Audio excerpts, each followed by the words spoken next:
Hello, everyone, and welcome again to episode 18 of the Social Sales Engineer livestream. We try to bring you the best people, ideas, thought provokers, and hopefully a sprinkle of entertainment to your sales engineering careers every Wednesday. My name is Lydia, and I'm, as always, joined by my co host, Patrick. Hello, Patrick. Hi, Lydia. It's always nice to be greeted so nicely by you. I try to make it a little bit different every time, but it's always the idea is just to make sure that people know where they are and what they're going to get, and I think Yeah, that no, I it's think nice. we're managing to achieve it. Yeah, and Yeah. it's quick. It's to the point. I like it. Oh, that's Welcome very thematic everybody. for today. Welcome everybody to the show. Excited to be here. So let's see if we can play this same game again, like last time when Carrie and Ryan came on, right? Yeah. So today is a Ask Us Anything session. So just to give you guys what we did last time, in these live streams where it is just me and Patrick, we tend to open the floor to anyone that in the comment section to want to get on. And the way it works is Patrick would then reach out to you, send you a link, and it will pretty much be a video call that me and Patrick are on right now, and you just join in and we can have the conversation like that. And also, please don't be shy. There is no wrong opinions. There's no silly questions. If you just want to be involved and want to have a chat with us, please feel free to do that. We don't bite. Yeah, and we want to theme it right around storytelling. Or posting, so everything like publishing ideas or quotes, or if you are on Medium or on LinkedIn or on Reddit, I don't know, Quora, whatever is out there, right? Would be really interesting how you use this professionally, or Twitter or Clubhouse, right? Oh, there's a lot to mention. You can do a lot today. Right? On how many platforms are you, Lydia? So I am, to say I'm on any platform is a little bit of a stretch, but I have my own blog at packandmage.com. I have a Medium site as well, and then I post regularly on Twitter. So those are my sort of three main things. What about you, Patrick? Did you mention LinkedIn too or not? Oh, yeah, well, yeah, I guess LinkedIn as well. Sorry, I just forgot that because I do it so much. Yeah, no, fair enough. LinkedIn as well. Yeah. and you're also on YouTube because with this live stream, right? So, and whoever wants to join us later, right? So let us know. Yeah. You will be. This is recorded, right? That's important to note. Oh yeah. Whatever you say, like, will be recorded and is available afterwards. So not just live. I'm on LinkedIn, Medium, Twitter, YouTube. That's about it, I think, what I actively do. I'm on Substack, so that's a newsletter service. I have my own newsletter. Yeah. I stay away from blogs from now, so in some way. Hi, Aarj. Hi, Aarj. Just wanted to say hello. Yeah, Aarj might be a great storyteller as a growth hacker. I would like to ask a question. You can ask every question, please. So let this show in. And if you like, come and join us. Yeah, absolutely. Yeah, it is only also like because the topic is storytelling. It's absolutely such a fantastic tool as part of the sales of the pre-sales engineer toolkit. But it's not just about how do you do storytelling in pre-sales, right? No, I think it's a general skill. So, what is storytelling for you then? So, what do you think is interesting for people out there? I think for me, humans are wired to like stories. From a very young age, we are told stories, we're told fairy tales, and we are enchanted by them. And there's studies that show that, right? That our sinuses flare up whenever we're receiving information in a story form rather than just an information dump. So I think first of all, it's natural with this whole storytelling thing.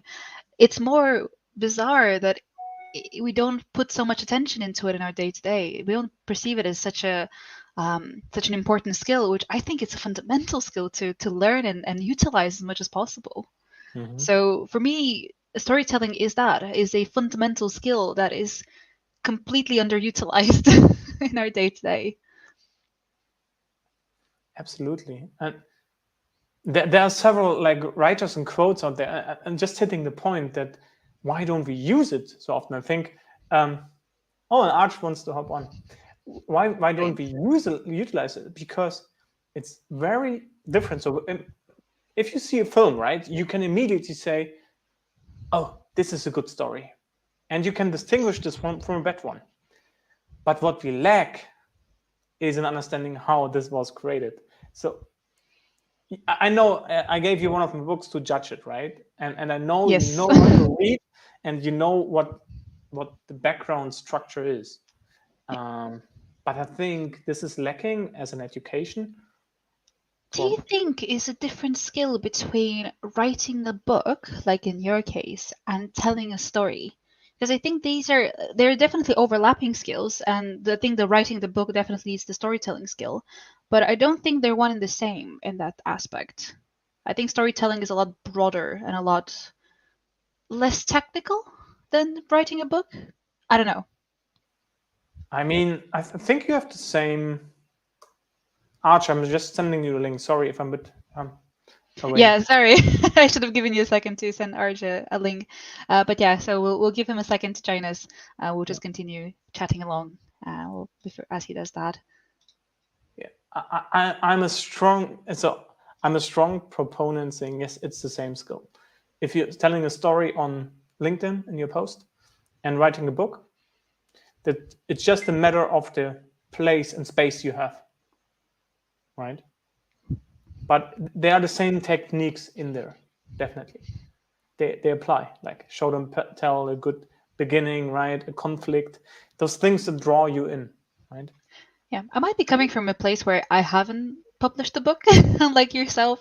So for me, the book structure seems a lot more daunting, a lot scarier, um, and a lot more technical than what I've been seeing so far and what I've been learning so far about storytelling. Yeah, yeah. No, and absolutely. Just saying there is a structure to a story that we can judge, right? But once we are forced to actually create one, we are like, gosh, how do I start? Right? What is the right way to approach this? Like, because you can write it down and you think, if it wouldn't be mine, it might be boring, right? So how do those? I think those are storytelling Yeah. skills. And to wrap it back again to the pre-sales. Hi, Russ. Uh, by the way, Russell is a colleague of mine within my team. So we have a lot of these conversations very often, and he tends Perfect. to be a very insightful person. But storytelling is a base requirement for any sales solution engineer, in my honest opinion. Without it, we're reduced to regurgitating cold facts, which, as important as they are, don't sell on their own. And I completely agree with this. But it's, again, how do we I think, at least especially in my onboarding as an SE, and again, I'm not pointing any fingers towards my manager or the educational side of the company I work for. Um, there isn't enough emphasis, I think, on storytelling. There's definitely courses. There's definitely, how do you create a story flow? How do you communicate with customers in the way that makes sense to them? But there's definitely more emphasis on learning the tech instead of how do you actually tell the story. Mhm. I don't know if you've seen that as during your time, Yeah, Patrick, with MuleSoft or before that. yeah. We were always craving customer stories, right? So once we started out in a new market, like in DACH or in Europe in general, right? So we had not enough stories of customers to tell, and what and this was a huge problem. So what we did was we took some kind of overarching narrative, like yeah, and tried to add like compelling credibility from Gartner, for example. You use statistics for the market, right? And combined this with like emotional problems our customers or counterparts had, right? In this sense. So that's yeah. You can't. It's not trained. I agree. It's not fully trained. Yeah. Alex coming in with a comment as well. Storytelling for Hi, me Alex. is far. Oh yeah, hello Alex. Sorry. Storytelling for me is far easier verbally than it is in written word for Mhm. me. As you can flex story and adapt during the telling to accommodate the in-flight reaction you're getting. Writing it down gives you one shot to engage the audience, which I find far more challenging, especially as I am not efficient with the use of my language. My team jokes that I get paid by word. Yeah. That is actually a really good point there, Alex, around being able to be flexible with the way you say it. But that's also maybe another skill around storytelling, which is public speaking, right? Because there Mm. are a lot of tips and tricks there about how do you monitor your audience, how do you gauge what is the thing that you're saying. So that's again another sort of overlapping skill with storytelling. Um, but yeah. I mean, storytelling is not like the one-off, right? If you look at TED Talks, for example, right, they're exactly 18 minutes. And I think people who present this, they prepare for weeks, if not even months. They think about the structure, the right timing, right? So, and the same is with a story that you publish on LinkedIn, right? It just shouldn't be just you write this down and then you hit submit, right? It shouldn't. Um, no, it shouldn't. You should actually take some time, half an hour, and reread this. Have it in a spell checker, please, right? In some way, and then publish, because work with your opening sentence, for example. It will be the hook if someone clicks read more, right? And this kicks in the LinkedIn algorithm. I found one opening sentence. I read a book currently that's called Hooked. Mhm. Company, I think. Who's It the doesn't author? matter. It's called Hooked. Yeah. Maybe I take this camera again. It has an autofocus. Hooked. Yeah, there Right? you go. Can you just read out the author for us? Yeah. This is Les Edgerton. Okay. Les Edgerton. And he's a proponent of openings, and this applies on social media maybe even more than in books generally. It does. You love to open the sentence. And there was one here that really hooked me, and I thought, yeah, that's a good one. I want to read this out because Yeah, go for it. yeah, it starts with, "It's true. He put his hand on my ass, and I was about to scream bloody murder when the bus passed by a church and he crossed himself." Oh, okay. You want to know what's happening, right? So That is a very volatile sentence right there. yeah, you could say it's actually 2 or 3 sentences, yeah. But it's cool. It's thought through, and you immediately know there is something interesting coming, right? So And someone really thought through that one there. You can tell that every word is put in a specific way. exactly, and the That same view we should have also when we are going out in post, right? Think about at least your first sentence 2 3 times. Is it needed there? Do I do the exposition, right? This is what you told me. Again, yes. and I think it's true for posts too. So I'm much more sensitive to that after our discussion about this topic again, right? Because I Yeah. feel so ashamed that I was guilty of this crime, right? Um, But no, we all learn Patrick, right? And that's the thing. But just going back to Alex's comment, there is it's how do we take this idea of carefully crafting that first sentence, carefully crafting that hook, and take it into our day-to-day storytelling, like especially coming in from a pre-sales perspective, right? How do you walk into a conversation with the customer and hook them in? And I'm very keen on getting some comments from people that are watching as well. Like, how do you make that hooking sentence or that hooking statement at the beginning? Is it something that you learn by heart? Is it something that you just keep on using? Is it something that you customize to the audience? so the author's view here is, for the hooking sentence, you need to know your whole story, because Mm-hmm. the hook actually also indicates the ending. It indicates the conflict, it indicates the character, and it has part of the ending in there. And I think that's terribly painful for authors who pens, right? So there are pensers. Do you know this term? Pensing? Uh, can you explain that one? Yeah. It's an author who just, they don't think about structure or anything. They just write and say the story evolves, right? Mm-hmm. If I'm surprised by what I write, my reader will be surprised, right? Right. So there's no structure, and then they might end at come to a point where they're not sure how the story goes on or how it actually ends in a meaningful way, right? So this is pensing. Yeah, it said Stephen King is a penser. I think he has multiple structures in his head, so he can't actually he's no beginner anymore. I think that's why it works for him.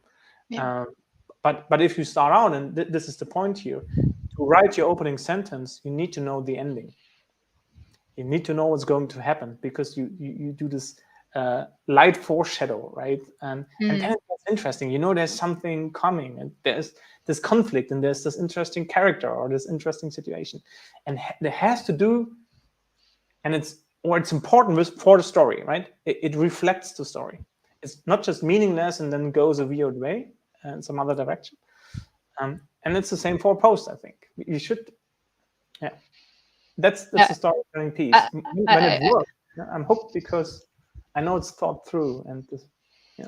I feel incredibly called out by you at the moment, Patrick, because I don't rework my posts too much, the ones I put on social media, but I think you're absolutely right. Because the idea with these is that you are providing value to the people and in the community that you're posting in, right? So I could at least do my due diligence there. No worries. I'm guilty also, right? I don't do this all the time, but Aarj is there. Aarj, one Yeah. second. I want to read Alex's response, and then you are in. Agree with what Patrick is saying. Thank you. I'm early in my writing journey, but I'm taking Nice. a steer from films that start with the mid-movie suspense scene, then tell the backstory. It's like grab demo, stay at the end and peel back, start at the end and peel back Yeah. the layers. Yeah.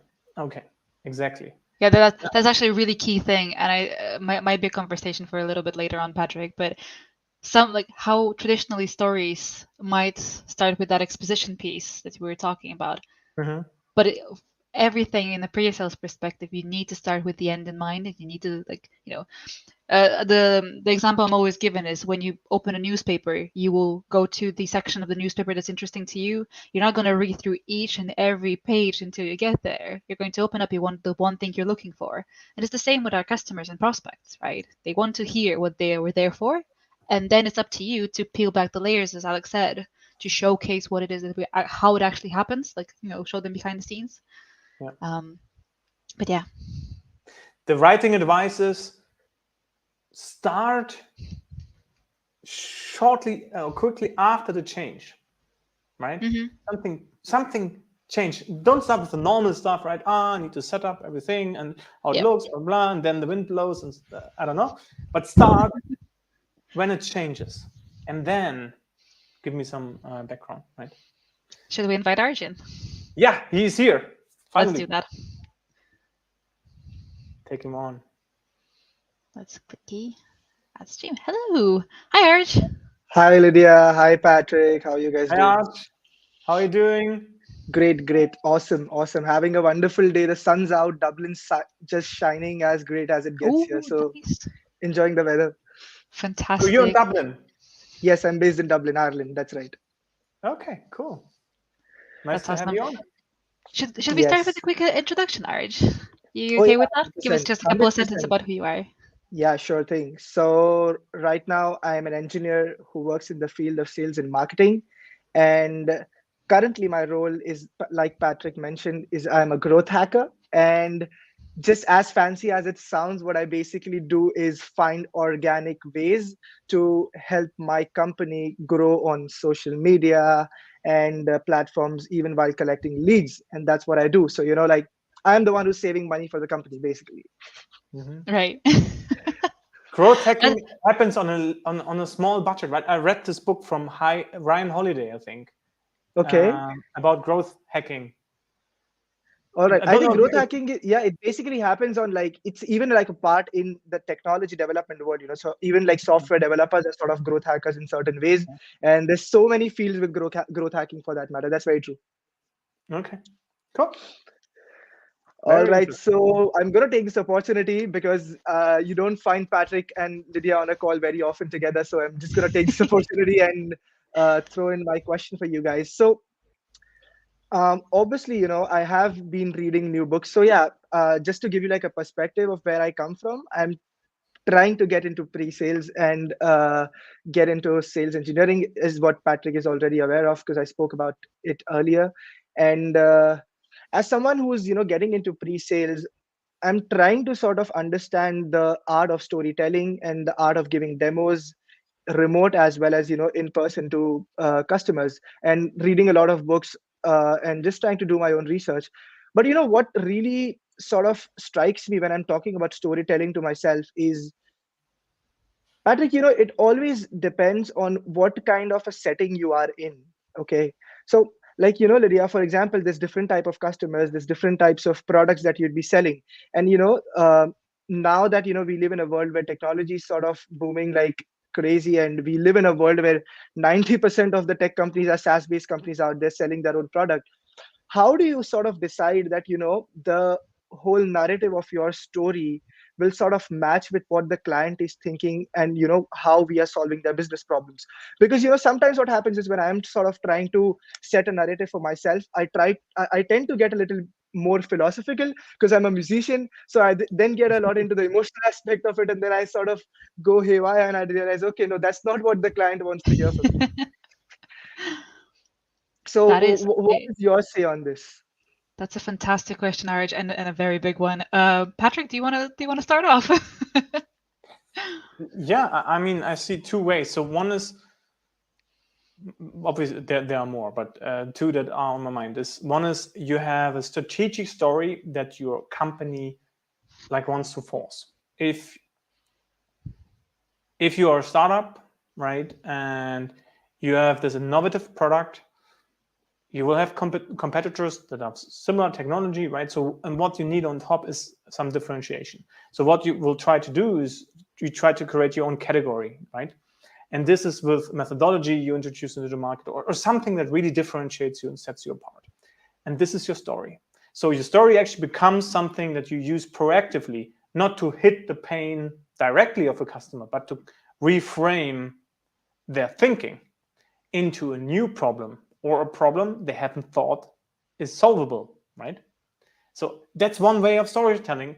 Bring me insights, have such an opening that I just read out, right? And I'm complete, my ears are open. What was that? That was unexpected, right? It's not a typical pitch. Like, here's our logo slide, right? We have so many offices there, and we solve this CIO's pain all the time, right? No, yeah, this is what we do. Forget about those pains the other people tell you. Here's the problem you really have. Boom, you have a story, right? You have somebody who listens to you. That's the one way. And the other way as a pre-sales is truly listening. So you need a discovery session. Forget the demo. Forget this, right? Have a conversation with clients and ask them questions, right? Do your discovery to find out the pain points, right? Maybe the person in the room wants to make a career with buying a tool, right? And reflecting this together. Things like that. Find this out, right? What is real implicated pain of your customer? And then use your software to support like your explanations, for example. Or later on, find the anecdotes that fit them, fit their industry, fit their problem, right? Use other customer stories. I think that's the most powerful thing you can do, especially if they come from your own background, right? But you can borrow from colleagues or peers, definitely, right? Listen to their stories, bring them with you, and tell them, right? So about other customers, especially competitors, that's always interesting for clients. What? My competitor does this? Crazy. Okay, let's listen. All right. So I think those are the two things: the strategic narrative to create a category, and the other is on the deal level, like truly doing discovery, listening, and reacting to this. Those are the two things I have in mind. Most likely there are more.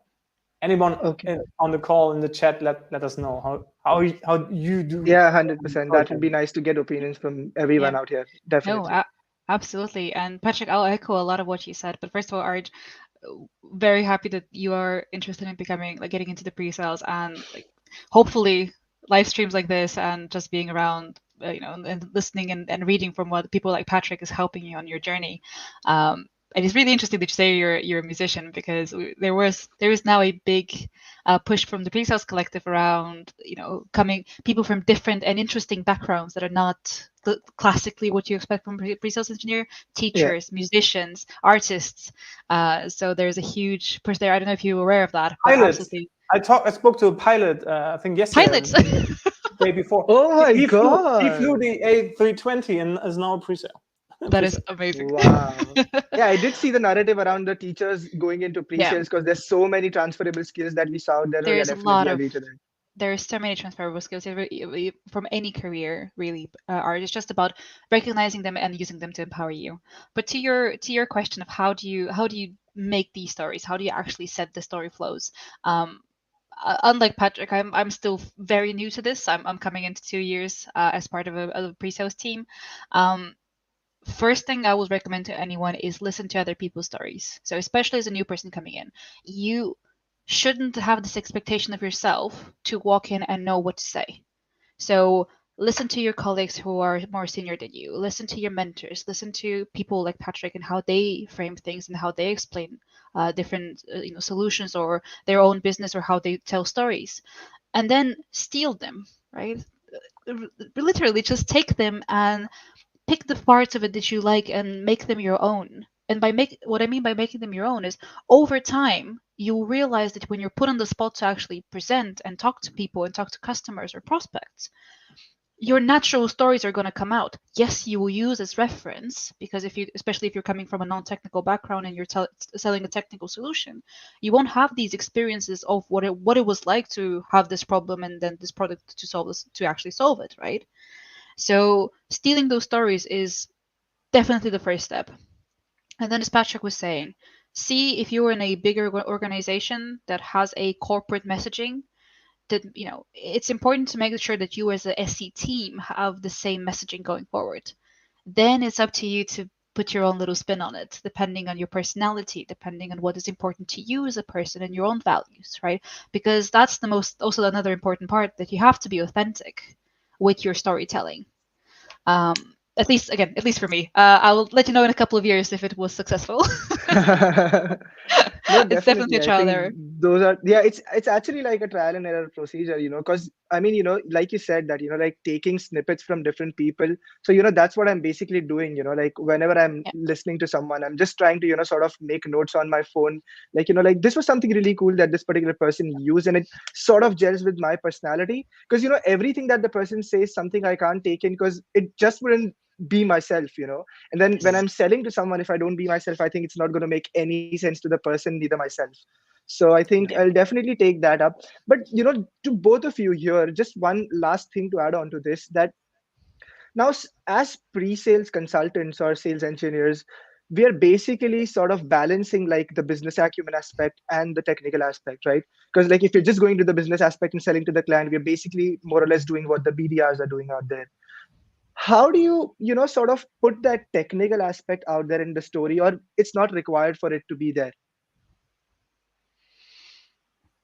Patrick? Sorry, I just saw Alex coming. Sorry, I just wanted to say, Alex, if you want to speak, come on the show. Let me know, because you can't see this, Arch, but Alex is asking a long form chat question. Alex, come Oh. on the show if you want. We can be 4 people here, no problem. Yes, it's not limited to only one Yes, no person. limit. So. Okay. Back to a question: how do we tie the technical and the business Aspect, part? yes. Joining from mobile. Okay. Nope. Now I got a call, of course. Is that Alex calling? No, it's not Alex. That would be fantastic. Gosh, good timing today. So, Sound good. no worries. Yeah. How do I tie this? I mean, I think it's a lot of anecdotes, right? To get to that. So, or otherwise, let's stay in the business context most of the time. That's what I would do, right? Speaking about the business context, speaking about the anecdotes I've heard, and every time I need to talk about technical things, I would answer them quickly and confidently, and then asking why did you ask, right? And maybe lead with another story, right? Other persons who asked the same question had this problem, right? Is it the same for you, for example, right? I don't know if this answers really the question. No, Let me it know. does. No, it does. It does. I just what happens is that when I am trying to, sort of, because like I'm sort of like a mirror practice kind of a person, because I think that's the best thing to do when you're rehearsing and try to sort of prepare for those pitches and everything. And what I realized that because I have like a technical background, what tends to happen, I sometimes just talk about the technical aspect because I know everything about the product. But in cases where I don't know too much of the technical part, I tend to get onto the more business aspect because I'm just saving myself the trouble of getting into the technical aspect, and they might throw up a question which I can't answer.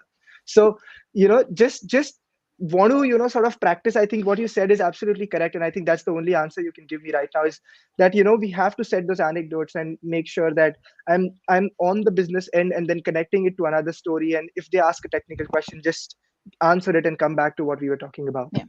Another thing there, Aarj, is first of all, I do want to mention something from your previous question, which is to always never be afraid to ask the question of what are we actually trying to achieve here? And I'm stealing this, for example, from Russell, who is a senior colleague of mine, right? So always come in conversation, being ready to ask, you're looking into this solution, you're looking into this.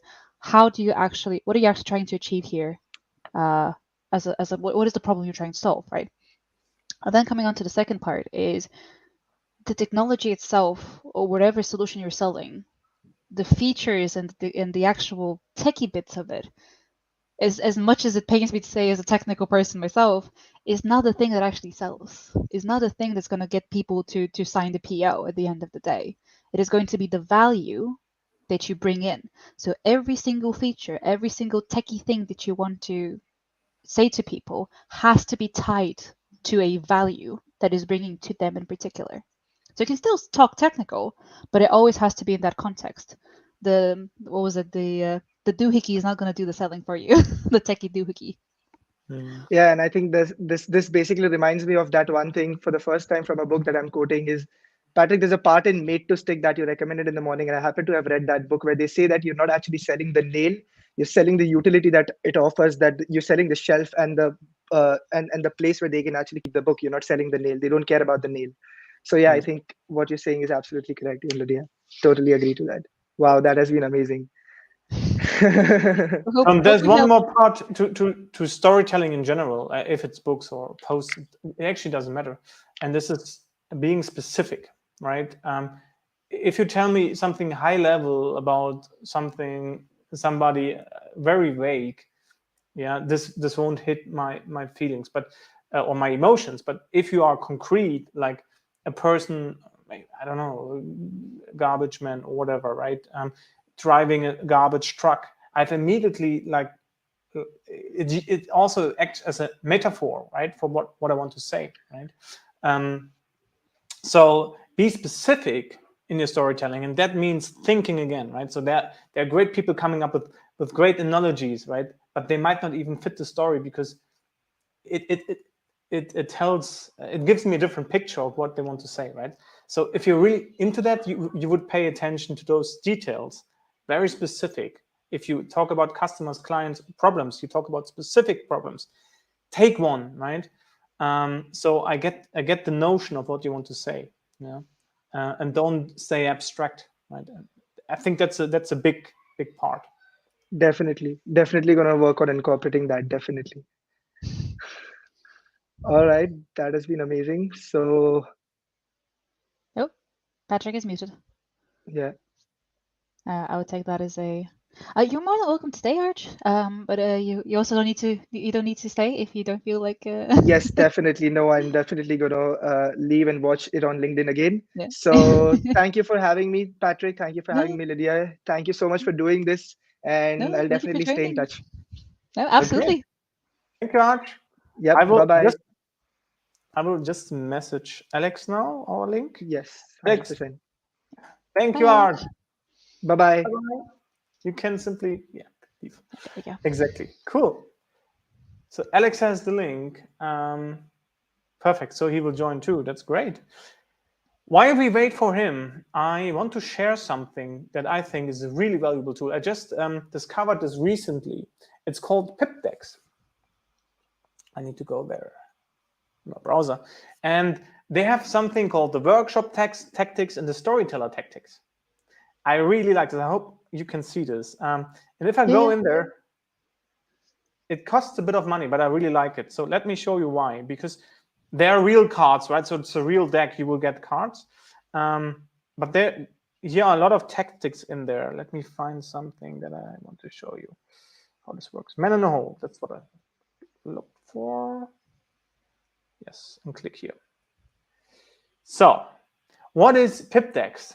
It actually, I can make this bigger. It actually gives us storytelling techniques, right? So this is, for example, Man in the Hole, and this is what I will use tomorrow at DemoFest in my presentation. And it's indicated like this, and I will explain the story afterwards and how this works. But this PipDex is very, very cool because it lists you then on the website similar like storyteller techniques, stories that motivate. How do I build them up? Okay, I go here, stories that motivate, right? And then there are story recipes like the Dragon in the City, Drive Stories, 3 Great Conflicts, Innovation Curve, No Easy Way, right? So, and I really like this because when I think about stories or presentations, I go through here and get myself inspired, right? By those techniques. It's a great assembly. So most of the things you've encountered, right, already before, but it really makes things so much easy. And it gives you hints what to look out for and what to also include. I really like this. I just wanted to share this. So I don't get money for that. It's called I think you need to reach out to the person who has designed it, which is a Mr. Charles Burdett, and just tell him that you have made him a sale because I am going to buy this. Okay, cool. That looks amazing. Yeah, that's really cool. Alex is here. I will take him on the stream. Hey, Alex, you're on the stream now. Hey, everybody. How are you? Very good. Long time no see. Not that long. I've got terrible echo this end, by the way, so I'm not sure if I should mute and unmute and see if that helps. But look, I was just listening to Aarj. Yeah. And there was a couple of things that Aarj mentioned that I thought was really important. One of those, and you mentioned it, Patrick, was analogy. I'm just working with a colleague on using analogies in storytelling. One of the things that we often find challenges with is talking. Our solution requires quite often for us to partner with other marketplace partners, and customers don't like that. They want one check to sign, one throat to choke, as we like to call it. But actually, one of the great ways of actually analogizing that is to talk about something that interests those individuals that is in itself made of many constituent parts. So one of the pieces of work that I'm working with one of my colleagues on at the moment, they were in a meeting, they were talking with the customer said exactly that. We want one product from one vendor. And he looked around the room and he saw the guy had a picture of a Red Bull racing car. With the person in the office standing in front of it. And he turned around to the guy and he said, you follow Red Bull? Yeah, absolutely we follow it. It's my favorite racing team. Okay. And Red Bull provide all of their own technology. They build the chassis. Yep. They build they do all their own aerodynamics. Yep. They do all their suspension. Yeah. They build their own engines. No, of course they don't build their own engines. They take Honda engines. Honda make great racing engines, reliable, fast, powerful. That's why Red Bull work with Honda in order to create the best racing machine possible. And at that moment, the customer went, "Now I get it." So you partner with other people, best of breed solutions that you bring together to create something which is more powerful than the sum of its parts. And that's a story, that's a technique, I think, that you can use in almost every meeting. You have to find that thing that connects the person. It could be a photograph in their office. It could be something you've had over a coffee break conversation. But if you know that's going to be a challenge, you can use that to find a way of allowing the customer to create the connection. Yeah. The other thing I think for Aarj, from my experience, and Patrick, you know, I've been doing pre-sales for a little while now, quarter of a century, Lydia, probably from long before you were born. But I still use stories now that I learned back in really literally back in the late 90s, that I am just regurgitating, and I am flipping the organizations within that. If we talk about integration and why integration works really well in a certain way, I will use exactly those stories that I used when I was working for SAP SuccessFactors or Hewitt or Cyborg or any of those companies beforehand, because actually the technology's not changed, the story's not changed. It's just the technology's moved on a little bit, but the benefit is exactly the same. The other thing that I'll do, and you have to be very careful with, because this is setting mines, laying landmines and torpedoing the competition, is something you have to do very delicately. But you can use those stories that you previously told as a warning sign for stories that the customer might hear. So techniques that I have used in the past, other customers were talking to you about everything's API driven. Yeah, it's really interesting. But they're all passive APIs, And passive APIs mean that you need middleware. You have to build the integrations, and they're just silent connectors on either end that you've got to join up. The platform that we have actually does all that work for you. And this was a story that I have flipped backwards and forwards over every organization that I've worked with. And I think you can just have a package of those that you can dip into, change the vendor name, bring forward a little bit, flip to a different analogy. I think I probably based my 25-year career on 10 stories that I've just changed backwards and forwards. Patrick's teaching me to write new ones, but I definitely am repurposing and reusing an awful lot of it. And I think that's an interesting thing for SEs to be able to do, is to have those in their portfolio you can quickly pull out and use. I think another point to that I is... get paid by the word, so I'll be quiet. Another point, thank you so much, Alex, for that, by the way. But a good point to that is for new people coming in, don't be afraid that you need to be original with each and every story you tell. And the fact that I'm imagining you're over exaggerating when you say 10 stories, but even if it's not 10, but even if you have like a subset of things that you like to explain and use those analogies. I said moving vendors, moving solutions. You can still use them and should not be afraid to do that. Because I know for myself, like I'm quite afraid of but I've said that before. Can I still say that? It's like, yeah, of course you can. But Lydia, like you say, and I'll be very, very short with this, reusing somebody else's story is also really good.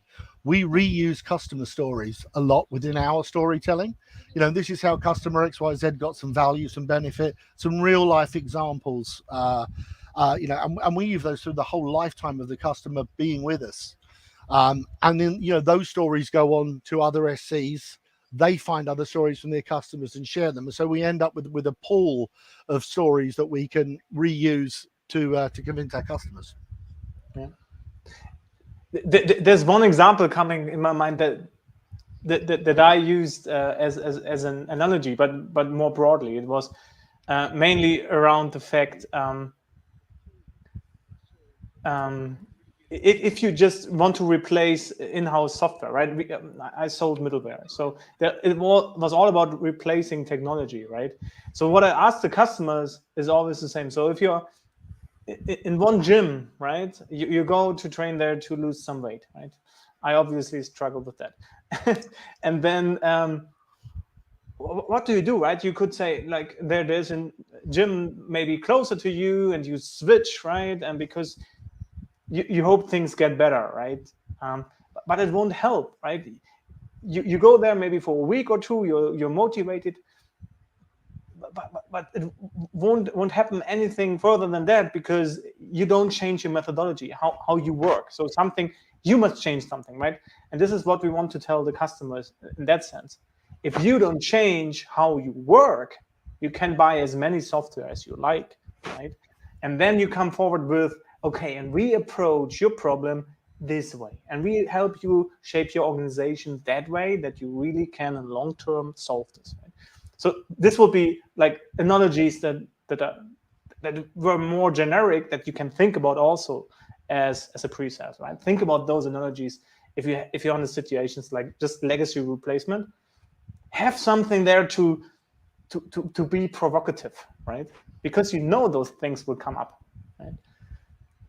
I think, as you say, Patrick, those ones, I mean, the one with the Formula One car is an interesting one because you can swap out that subject at any moment. And for me, the magic occurs when the customer answers their own pain point. They go, stop, I get it, all right. Or, you know, where maybe you're using a story that resonates in a larger meeting. And someone else will ask a question in the room, and we have this quite a lot where we use storytelling about other customers.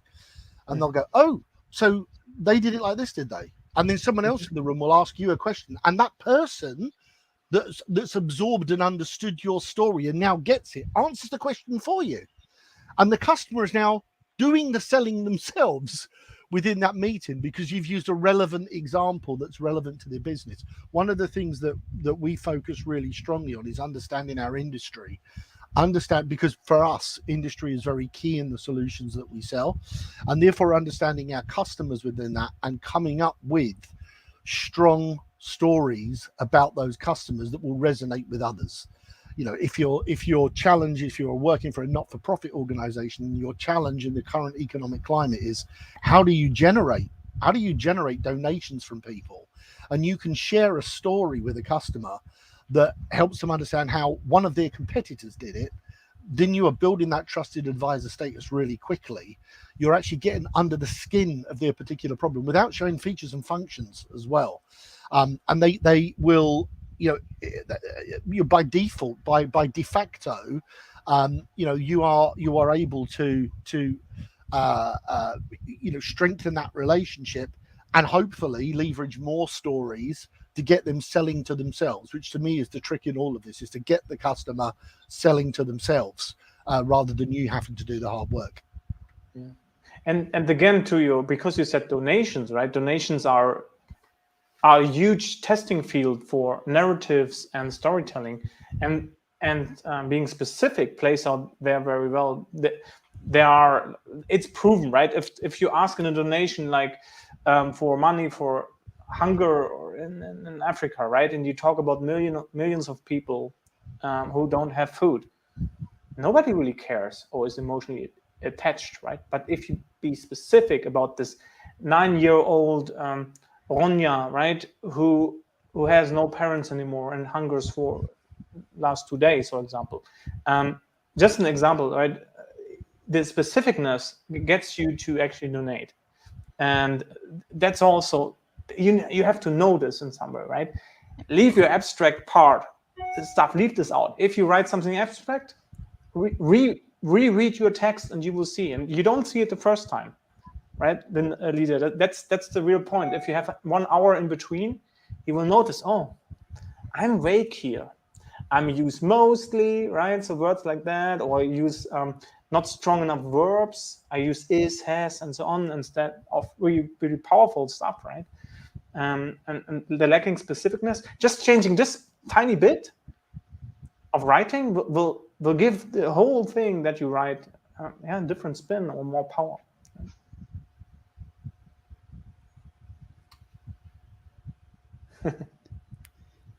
Yeah, I have a lot of homework. Is what I'm hearing.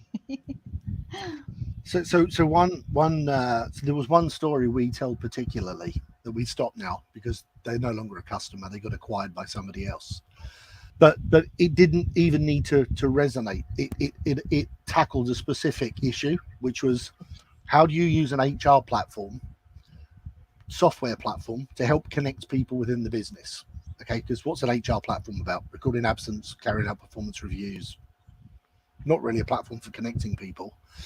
And so some small features were built into our application that allowed people to update their profile and allowed people to search on those profiles.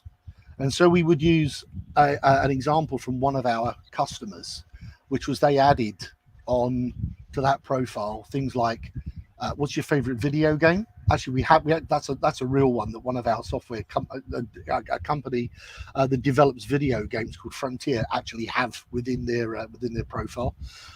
Anybody knows Frontier? But then we've also got customers that were now what were they called? Smoothie company. Innocent Drinks, if you remember Innocent Drinks, if they made this part of the world, and they added into their profile favorite drink and favorite canteen cake. And the whole story that was spun around that was because when I go and talk to Dave in finance about my expenses that are late, I can take him his double mochaccino latte and a large donut and have a much more healthy conversation because I made him happy when I turn up. Because you bribed him. Because I bribed him, Lydia. Now, the truth of that is that maybe that didn't resonate with everybody as an example, but they also, so we can put whatever we want in the profile from that, and we can create that. Yeah. You can use this to build teams, to build scrum teams, to find people in the business that have previous experience or knowledge. And that comes back to that whole, they then start joining the dots and go, well, if we put that in there, that would solve that problem. And then we don't need the message board and we don't need to do this. And so I think, as we said already, finding stories that resonate, but don't have to be spot on. That's the other thing. I don't think the story has to be spot on. It just needs to be something that someone can connect with at a human level. That for me is the most important, is that that story doesn't connect because that's the way we plan our business day. And what drink do I have to buy from the cafe to bribe Lydia? That connection is actually that story is a personal thing. That's how do I make my life easier when I go into that difficult conversation? And I think that's one of the powerful things, is connecting it back to real life, because of course work is only a small part of real life. Yeah. And the whole story would be very different if I would just tell, we have a custom field where you can enter anything you want. Yeah. So this would be the abstract thing, right? And the specific is, we have this customer and they ask for the favorite drink. And that's what I mean, right? Every time you see something abstract, replace it with something concrete, even if it doesn't hit the nail completely. But people are like, oh gosh, as you say, right? How does that apply to me? Like, that's the immediate question. Like, how does the story? They will make it themselves, right? They will pick their own, as Alex was saying in his story. Like, they will pick their own custom field in that case scenario of what they want to do. But I think you mentioned also something, Alex, which is they need to be human stories, because at the end of the day, it's humans that are selling. It's you as the person sitting in that room or on that video call that are selling. It's not the message, it's not the features, it's you. So the more personal it is, the more you are able to connect with people through those stories. At the end of the day, if you will be the reason they're gonna buy or not at the end of the day. And that's a huge responsibility, by the way. That's a whole different topic, I think. But it does also go back to the importance of storytelling, because storytelling is personal. It is a human to human interaction, and it's the best one that we have. So why not use it? Mm-hmm. And there are like structures you can use in your mind. One that copywriters use is PAS: pain, agitate, solve. And this is perfect for pre-sales, right? Because you could come up with the pain, like you have an integration problem, I know, right? So like talking about integration, then you agitate. And I know it costs you so much because shadow IT goes around, right? Everything that your Center of Excellence wants to do, I know they don't go through there because it's too expensive, and you don't have the processes integrated, right? And you might feel like unsecure, like can we bring on the new HR system or not, because they have new APIs? I'm not sure if they are secured, right? So with Agitate, you get deeper and deeper, and then you solve it, right? I've seen it all. So I'm here to help you. Let's discuss those points. Do you feel the same, right? So this is pain, agitate, solve, right? That's very straightforward. Very abstract problem, go deep, really emotional, hit them hard with everything you have, and then solve. So we helped other customers solve this. I was on this project. Can we talk about this, right? I think that's easy and works most of the time. We use the same example when I used to sell compensation management tools. So if you haven't been involved in those, when they run salary planning for large organizations and bonus planning, it's a big job. So when I did that we implemented a solution for Siemens where they did salary planning for 420,000 people. This exercise took 3 months end to end. And when we spoke to the individuals involved in that, they would say by the end of 3 months, we were working 18 hours a day, 7 days a week. I never saw my children. I was tired. I was exhausted. I was hungry. I was an emotional wreck.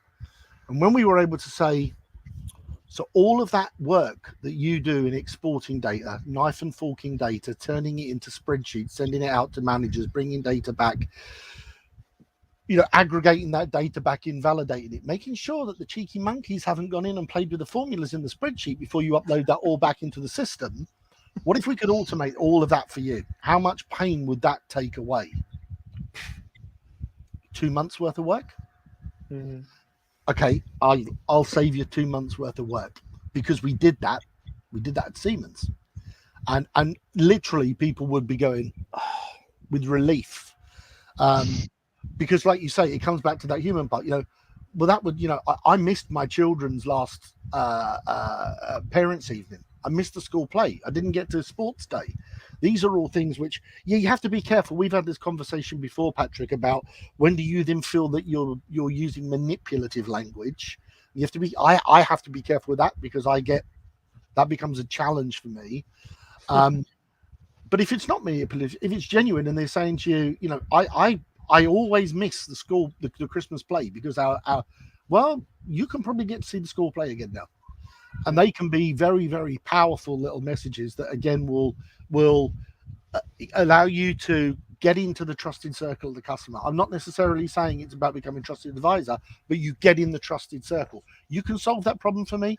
That's a big thing for me and my family. That goes way beyond software. Like you say, Lydia, it's a personal, it's a human challenge. And when you can find those things and tap into those, then all you've got to do then is to translate that into business value at that point, because they become your internal coaches. Hell, I want to go and see my kids play. I'll fight your corner internally if you can solve that problem for me. Yeah. By the way, just to highlight that one, getting a supporter in the customer team is a game changer. Yep. Because from that point on, all you're doing is giving them collateral to do the selling for you. Because all they'll do is come back, ask you for, like, can we actually also do this, like, A, B, and C feature? You say yes, no, yes. They go back, they do the selling for you. And I have been lucky enough to already have had a couple of those situations, and it's been just a pleasure. So if you're able to find a person like that in the customer, resonate with storytelling, resonate with them as a person, that's it. Done deal most of the time. And you know what, Lydia? I think one of the things that I've found in a few of my interactions, there's a moment that you'll know when you've done that. That's when they're walking you down to the lobby to say goodbye and shake hands and send you off to your car. And that one person in that team turns around and says, "Just Lydia, before you go, have you just got 5 minutes? I've got a couple of other things I want to ask you." Yeah, sure. Come to. You got a chance of having a quick coffee with me beforehand, and that is when the fireside chats begin. Yes. And then you're into a whole new world of storytelling at that point, and taking that position. It's a moment, I think, that a solution consultant, certainly for me, it's the moment that made me feel really warm inside. At that point, when that conversation started to occur, yeah, of course. How long do you want? I've got all the time in the world. I just want to Brilliant. reference one more thing that's really truly helpful, I think, and we haven't mentioned before. So what you said is it worked at Siemens, right? So it works for you. That's called the Sinatra effect. Like if it works in New York, right, it works in LA, and that's sense. So if you remember this, that's great, and it's from a book that I really love. It's Made to Stick. That's called. It's up here. It's this one, and they have a great formula in there. It's called success. And if you follow this as a pre-sales for your presentations or stories, it's fine. So success is first, it's simple, it's unexpected, it needs to be concrete. So details again, it needs to be credible. And credible is the Sinatra effect. You get credible if you say, I did this at Siemens for 400,000, right? So there's no more questions, right? E is emotions and S is stories. So if you have this covered, great. And coming right back to what Aarj said first of all earlier on, and I was saying about stories you can reuse from somewhere else. If you're very careful with the way you articulate your story, it doesn't have to be one from where you currently work. Mm-hmm.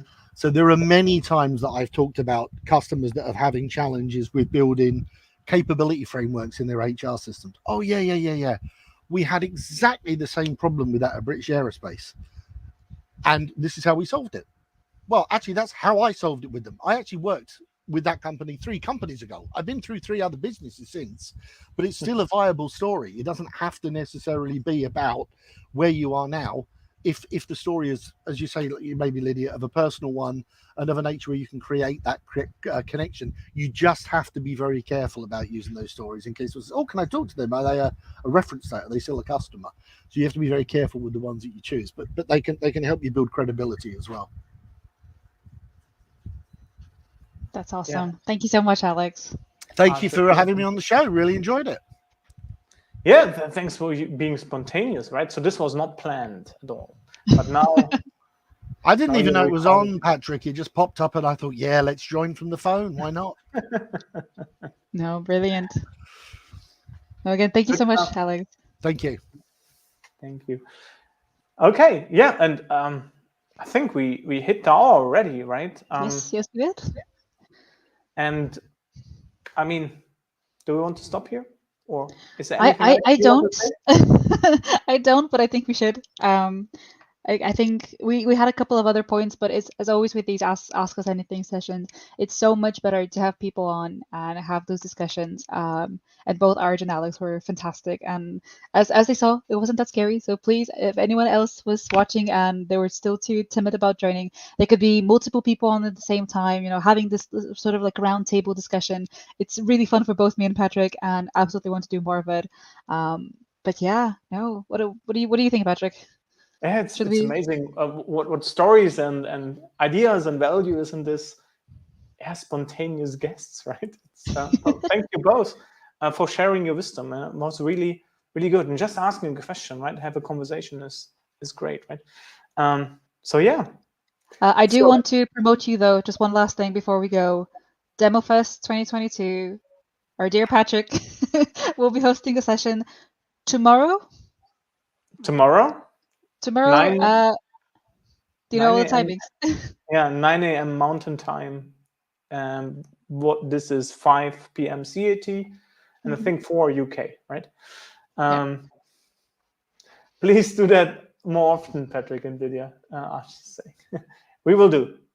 Absolutely. So yeah, we are live every Wednesday, same time for about an hour. We tried to keep it to an hour, but obviously, as with today, there were so many things to talk about.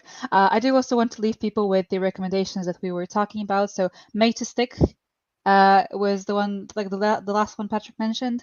I have my own recommendation around storytelling, which is Storyworthy by Matthew Dix. Fantastic storytelling book about how to create a flow and have the association with people.